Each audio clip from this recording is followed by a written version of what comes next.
করেছেন, এমনকি বেঈমানি করেছেন সিলেটের দুইজন ব্যক্তি জন্য ভোটাধিকার আমাদের প্রথম আমরা এটা নিশ্চিত করব।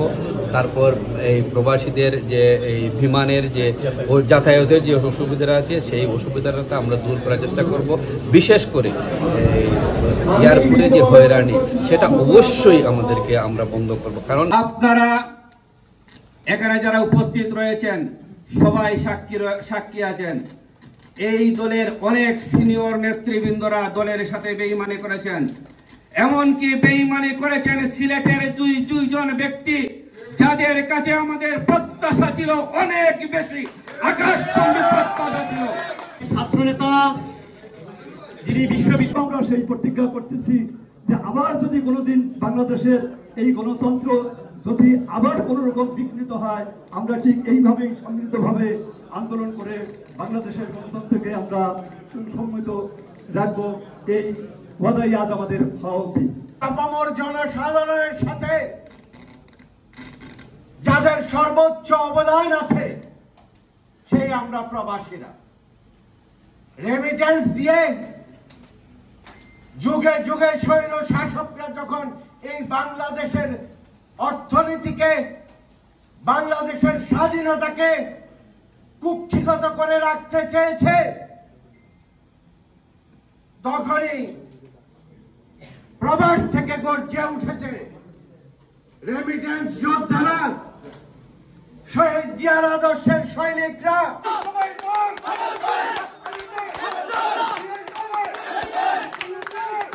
বক্তব্য সবার নাম বলতে পারছি না, আমি আমার সুনামগঞ্জ জেলা ও দিরাইশাল্লার পক্ষ থেকে আপনাদের সবার কাছে আন্তরিকভাবে দুঃখ প্রকাশ করছি। আমি জাতীয়তাবাদী দল দিরাইশাল্লাহ ও আমার সুনামগঞ্জ জেলা জাতীয়তাবাদী দলের পক্ষ থেকে আপনাদের সবাইকে সংগ্রামী সালাম ও বিপ্লবী অভিনন্দন জানাচ্ছি। প্রিয় সংগ্রামী সাথী বন্ধুগণ, আমি আমার বক্তব্যের প্রথমে স্মরণ করি বাংলার রাখাল রাজা, মহান স্বাধীনতার ঘোষক, বহুদলীয় গণতন্ত্রের প্রবক্তা মরহুম শহীদ প্রেসিডেন্ট জিয়াউর রহমানকে। আমি আরো বক্তব্যে স্মরণ করি দীর্ঘ ৩৬ দিন জুলাই ও আগস্ট যুদ্ধ করার পর নিহত ছাত্রছাত্রী ভাই ও বোনদেরকে, যাদের আত্মত্যাগের বিনিময়ে জুলাই ও আগস্টে স্বৈরাচার ফ্যাসিস্ট মুক্ত, খুনি ডাইনি হাসিনা মুক্ত আমরা নতুন একটি বাংলাদেশ উপহার পেয়েছি। আবু সাইদ মুগ্ধ সহ নাম জানা অনেক ছাত্রদলের প্রাণপ্রিয় নেতৃবৃন্দকে তাদের রুহের আত্মার মাগফিরাত কামনা করছি। প্রিয় সংগ্রামী সাথী বন্ধুগণ, যারা আজও আমাদের মাঝে পঙ্গবরণ অবস্থায় হসপিটালে শুয়ে আছেন, আমি তাদের দ্রুত সুস্থতা কামনা করছি। মহান আল্লাহ পাক রব্বুল আলামিন যেন তাদেরকে দ্রুত সুস্থতা দান করেন। প্রিয় নেতৃবৃন্দ, আমি বক্তব্য দীর্ঘায়িত করব না, আমি একটি কথা বলতে চাই। আপনারা সবাই বলেন আমরা পাটি বাংলার মানুষ, আমরা দিরাইশাল্লাহ পানির দেশের মানুষ। আমি আজকের এই প্রোগ্রাম নিয়ে বলবো আমরা সত্যিকারের ধানের শীষের মানুষ। যদি আমার দেখার আবর থেকে শনির আবর থেকে ধান উৎপাদন না হয়, সারা বাংলাদেশ অচল হয়ে যাবে। তাই আজকে আমি এখান থেকে বলতে চাই আমরা সত্যিকারের ধানের শীষের মানুষ। আমরা পাটি অঞ্চলের মানুষ হলেও আমরা দেশকে ভালোবাসি, ধানের শীষের সত্যিকারের কর্মী হয়ে আমি আজকের এই প্রোগ্রাম থেকে বলতে চাই আগামী দিনে দিরাই, শামলা, সুনামগঞ্জ 2 থেকে আমাদের মাননীয় প্রত্যাশী, আমাদের সাবেক তুকুর ছাত্র নেতা, যুক্তরাজ্য বিএনপির সংগ্রামী সাধারণ সম্পাদক, সুনামগঞ্জ জেলা বিএনপির সাবেক উপদেষ্টা, দিরাই উপজেলা ছাত্র দলের সাবেক সহসভাপতি, বর্তমানে আগামী দিনে ধানের শীষে মনোনীয় প্রত্যাশী, দিরাই শাল্লার নয়নমণি, দুরান শাল্লার উন্নয়নের বুকার প্রিয় নেতা অ্যাডভোকেট তাহির রান চৌধুরী ভাইকে আমি আমার দিরাই শাল্লার জাতীয়তাবাদী নেতৃবৃন্দদের কাছে বিনীতভাবে অনুরোধ জানাবো, বিগত 15-16 বছর গুম নির্যাতন অত্যাচারের শিকার আমরা যারা হয়েছি জাতীয়তাবাদী পরিবার, তাদের বিচারের দাবিতে অন্তত পক্ষে ব্যালটের মাধ্যমে শিল দিয়ে ধানের শীষকে বিজয় করে আপনারা প্রমাণ করে দিবেন বাংলাদেশ জাতীয়তাবাদী দল।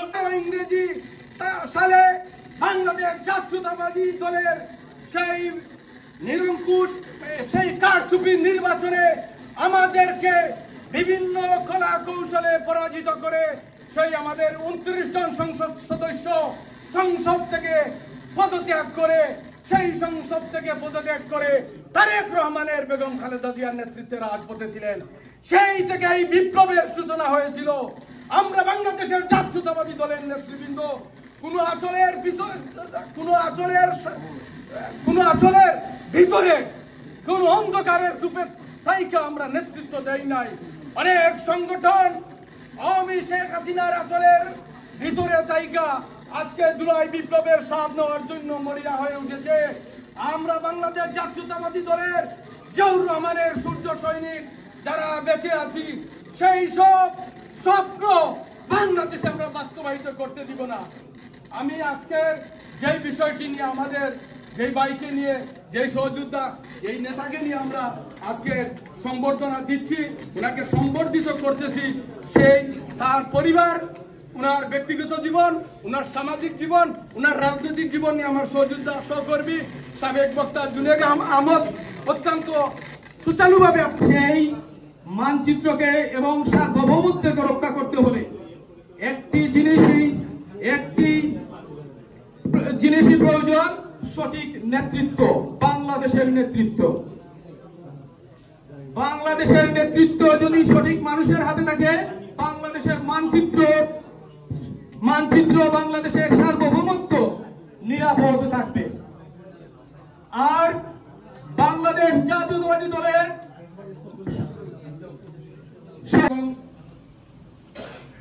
রেজা ভাই সরকারে অনেক কথা বলেছেন, যেহেতু সময় সংক্ষিপ্ত আমি শুধু এইটাই বলবো, কর্মীকে সহযোগিতা করার জন্য, যে কোনো নেতা কর্মী যদি বিপদে আপদে পড়ে উনি সহযোগিতা করার জন্য আরেকটি পরিচয় আমি দেই, উনি একজন অ্যাডভোকেট এবং উনি প্রথম যে মক্কেল ছিলেন, বাংলা ভাষায় যে মক্কেল বলে সেই মক্কেল আমি ছিলাম ওনার। সিলেটে কোর্টে উনি শুরু করেছিলেন, সেই আমাকে দিয়েই প্রথম উকিলাতি ওনার শুরু হয়েছিল। এবং আমি যখন যেদিন কোর্টে গেলে একটা পকেট মানি লাগে, আমাদের সবাই জানেন দিতে হয়, আমি কিন্তু কোনোদিন পকেটে টাকা নিয়ে যাইনি, আমি কিন্তু কোর্ট থেকে পকেটে টাকা করে নিয়ে আসতাম। তখন আমার এই পাভেল ভাই আছেন, নিজাম ভাই ছিলেন, ওনারা কোর্টে তখন ছিলেন, তখন উকিল হিসাবে শুরু করেছিলেন। তারা তখন বাংলাদেশ জাতীয়তাবাদী যারা ছাত্রদল ছিলেন তারা জানেন, যদি আমরা যখন ছাত্রদলের যে নেতা কর্মীরা যদি কোর্টে হাজিরা দিতে দিতাম, ওনারা ওনাদের পকেট থেকে টাকা পয়সা দিয়ে আমাদের খরচ করে ওনারা আমাদের খাওয়া দাওয়া করাইতেন এবং আমাদের আরো 100 টাকা পকেটে দিতেন। আমি যেদিন কোর্টে যাওয়ার জন্য তৈরি, তা আমি মনে করতাম আজকে আমার পকেটটা বেশ ভরে নিয়ে আসবো ইনশাআল্লাহ।